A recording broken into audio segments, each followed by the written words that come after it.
বন্ধুরা আমার হাতে দেখতে পাচ্ছ এটা হচ্ছে চাল কুমড়ো, একদম কচি চাল কুমড়ো। আজকে এই কচি চাল কুমড়োর এমন একটা রেসিপি বানাবো আগেকার দিনের মতো। তো তোমরা পুরো ভিডিওটা দেখতে থাকো, সঙ্গে থাকো। আর তার জন্য চাল কুমড়োটাকে আমি ভালোভাবে কেটে নিয়ে আসি।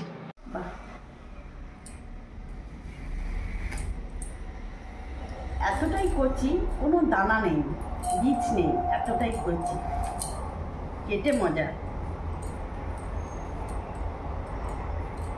খেতে খুব টেস্ট হবে, একদম টাটকা। তো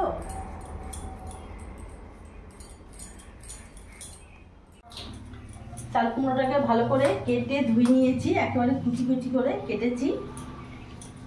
এখানে কড়াই বসিয়ে দিয়েছি, কড়াই গরম হয়ে গেছে, রিফাইন অয়েল দিয়ে দেবো। তেল গরম হয়ে গেছে, এবার বড়িগুলো ভেজে নেব।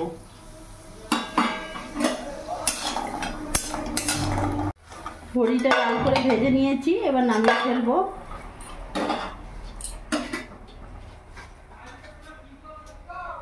ফোড়নে দিয়ে দেবো এখানে কালো সরষে আর একটা শুকনো লঙ্কা ভেঙে দিয়ে দিলাম। এখানে যে চাল কুমড়োটাকে কুচি কুচি করে কেটেছি এবার দিয়ে দেবো।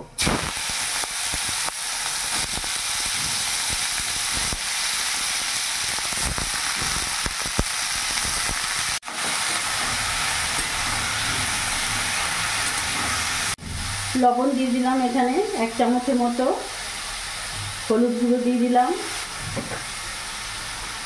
এখানে 5-6টা কাঁচা লঙ্কা চিড়ে দিয়ে দিলাম। ভালো করে নাড়াচাড়া করে মিশিয়ে নেব।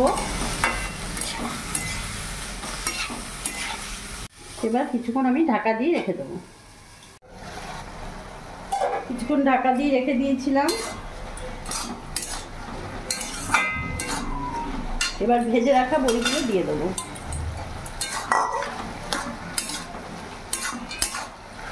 আবার কিছুক্ষণ ঢাকা দিয়ে দেবো।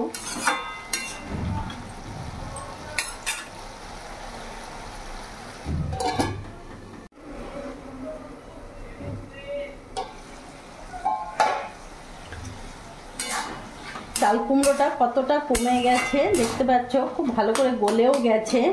বড়িটা একটু আগে থেকে দিতে হয়, কারণ বড়িটা একটু শক্ত টাইপের এখানকার বড়িটা। এরই মধ্যে সামান্য একটু চিনি দিয়ে দেবো, এতে স্বাদটা আরও বাড়িয়ে দেয়, খেতে ভালো লাগে। যাদের অসুবিধা আছে চিনিটা দেবে না, চিনি দিলে একটু খেতে ভালো লাগে। এই রেসিপিটা আগেকার মা ঠাকুমারা খুবই করতো, বড়ি দিয়ে চাল কুমড়ো ঘন্ট। তো আমি আরেকটু শুকাবো, একটু ভাজা ভাজা টাইপের করব।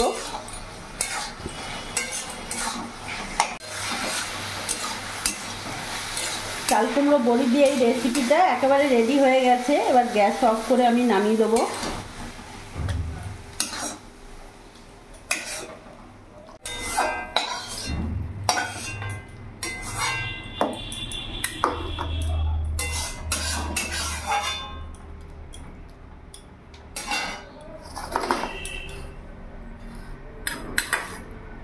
একেবারে সম্পূর্ণ নিরামিষ।